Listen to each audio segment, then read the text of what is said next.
Hello dear students, welcome back to my channel Edu Colors. आज हम इस 7th class की वर्कशीट करेंगे 19 और इसमें हम भूगोल की वर्कशीट करेंगे बच्चों। जो चैप्टर हमारा चल रहा है वो है वायु। इस पे 3-4 वर्कशीट आ चुकी है और ये वर्कशीट आपको बच्चों 4 दिसंबर को मिलेगी। देखिए यहाँ पर कुछ पिक्चर दी हुई हैं, आप उनको ध्यान से देखेंगे तो आपको पता चलेगा कि आपने वो चीज़ें महसूस की हैं। जैसे कि अम्ब्रेला, अम्ब्रेला जैसे आप लेके चलते हैं और कभी वो उड़ता है वायु की दिशा में, तो वो उसी दिशा में अम्ब्रेला की भी जो डायरेक्शन है वैसी हो जाती है। उसी तरह हमारे बाल, आंधी, कपड़ों की डायरेक्शन और जो पत्ते हैं, पत्ते उड़ते हैं तो उसकी भी डायरेक्शन वैसी ही हो जाती है जिस दिशा में वायु चल रही है। तो ये सारी चीज़ें हमने अपनी लाइफ में कभी ना कभी महसूस की है। चलिए बच्चों, यहाँ पर हम जो कंटेंट दिया हुआ है इस वीडियो में, इस वर्कशीट में, उसको हम पढ़ लेते हैं और समझते हैं कि पवनें क्या होती हैं, कितनी तरह की होती हैं, पृथ्वी पर किस किस तरह की पवनें पाई जाती हैं और कैसे बहती हैं। पवन क्या है? उच्च दाब क्षेत्र से निम्न दाब क्षेत्र की ओर वायु की गति को हम क्या कहते हैं? पवन कहते हैं।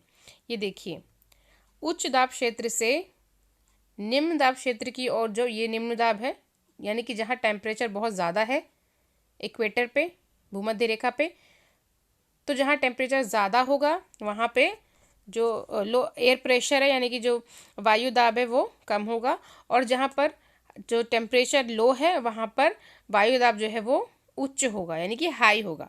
तो जो पवनों की दिशा जो उच्च दाब से निम्न दाब की तरफ जा रही है जो वायु, उसे हम कहते हैं पवन। ठीक है बेटा। अत्यधिक तेज चलने वाली जो पवनें होती हैं वो कई बार बहुत सारी चीज़ों को अपने साथ उड़ा ले जाती हैं और कई बार तो वो पेड़ों को भी उखाड़ देती हैं।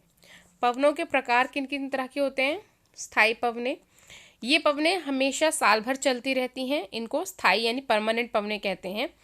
ये पवनों के जो उदाहरण हैं जैसे कि व्यापारिक पवनें, पछुआ पवनें और ध्रुवीय पवनें। स्थानीय पवनें यानी किसी पर्टिकुलर किसी स्टेट में या किसी जगह पे चल रही हैं तो उसे हम स्थानीय पवनें कहते हैं।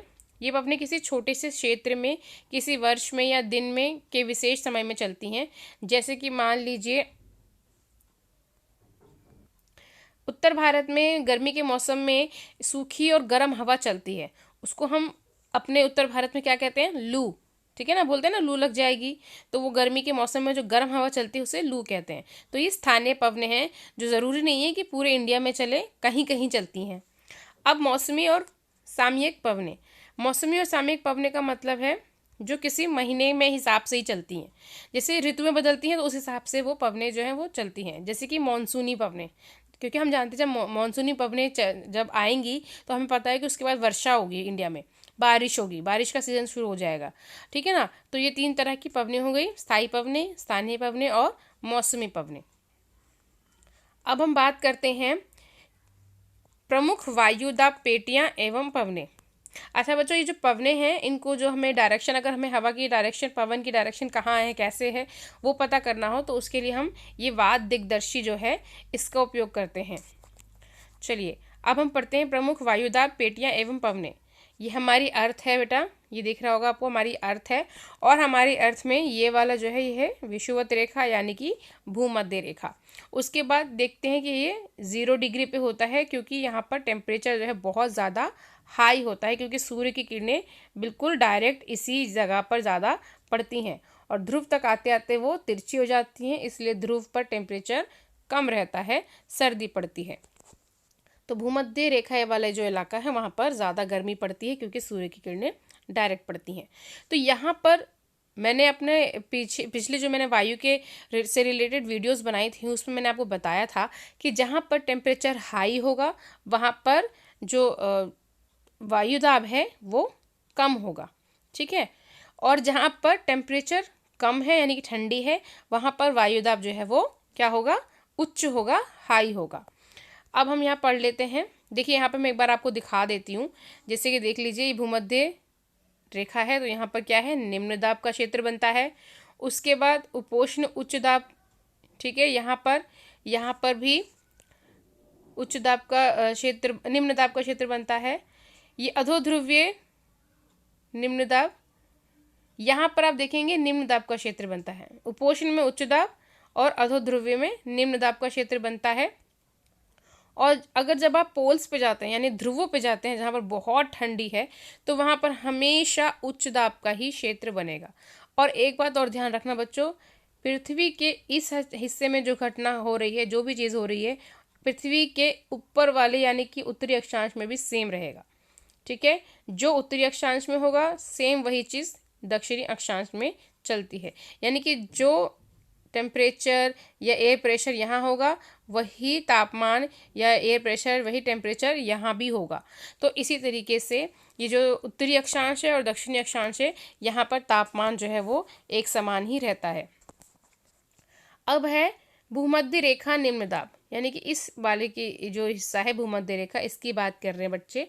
ये भूमध्य रेखा के 5 डिग्री उत्तर तथा 5 डिग्री दक्षिण तक फैला हुआ है। इस क्षेत्र में पूरे साल तापमान अधिक रहता है, इसलिए यहाँ पर वायुदाब क्या रहता है, हमेशा कम। तापमान हाई होगा तो जो वायुदाब है वो लो होगा यानी कम होगा, और तापमान अगर लो है यानी ठंडा प्रदेश है तो वहाँ पर वायुदाब हमेशा हाई रहेगा, उच्च रहेगा। ये चीज़ मैंने पहले भी बताई थी आप लोग को। अब उपोष्ण उच्च दाब, उपोष्ण उच्च दाब यानी कि इसकी बात हो रही है, इस वाले, ये बताती हूँ मैं आपको, ये वाले एरिया की बात हो रही है, इस वाले एरिया की और इस वाले एरिया की एक ही बात है। यहाँ पर जो रहेगा यहाँ पर भी सेम रहेगा, मैंने आपको पहले बताया दोनों जगह सेम टेम्परेचर रहेगा। तो उपोष्ण उच्च दाब में यहाँ पर क्या होता है, यहाँ पर उच्च दाब का क्षेत्र बनता है। यहाँ पर अधिक तापमान रहते हुए भी, यानी कि यहाँ का टेम्परेचर हाई है, उसके बावजूद भी पवनों की दिशाएं ऐसी हैं जिसकी वजह से यहाँ का जो टेम्परेचर है वो भी उच्च ही रहता है।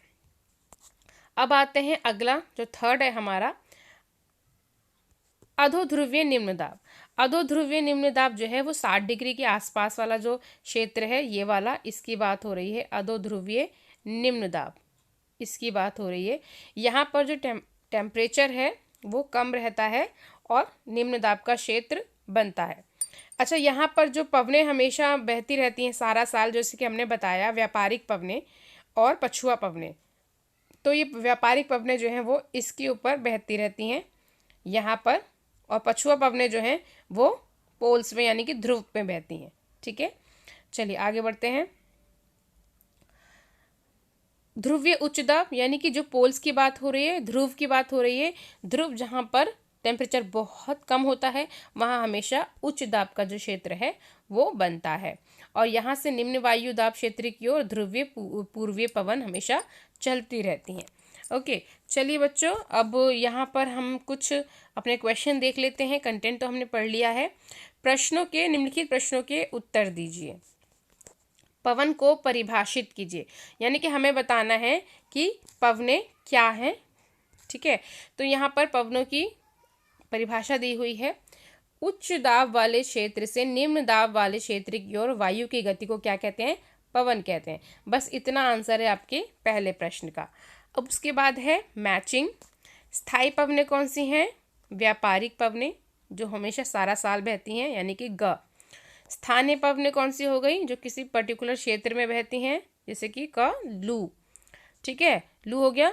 उसके बाद मौसमी पवनें, यानी कि जो कि मौसम के आने के हिसाब से जो है बदलती हैं, अब ऋतुओं के हिसाब से जो पवनें आती हैं उसको हम कहते हैं मौसमी पवनें। ठीक है, ये हो गई मानसूनी पवन। तो ये आपका मैचिंग हो गया बच्चों। और बच्चों यहाँ पर ये जो हमारा वीडियो है ये कंप्लीट होता है, जिसमें हमने उच्च दाब निम्न दाब के बारे में पढ़ा और प्रमुख रूप से पवनों के बारे में पढ़ा है। अगर आपको मेरा ये वीडियो अच्छा लगता है बच्चों तो प्लीज़ कमेंट सेक्शन में ज़रूर बताएं कि आपको मेरा ये वीडियो कैसा लगा, और मेरे चैनल एडू कलर्स को ज़रूर सब्सक्राइब करें। मेरा ये वीडियो देखने के लिए थैंक यू सो मच।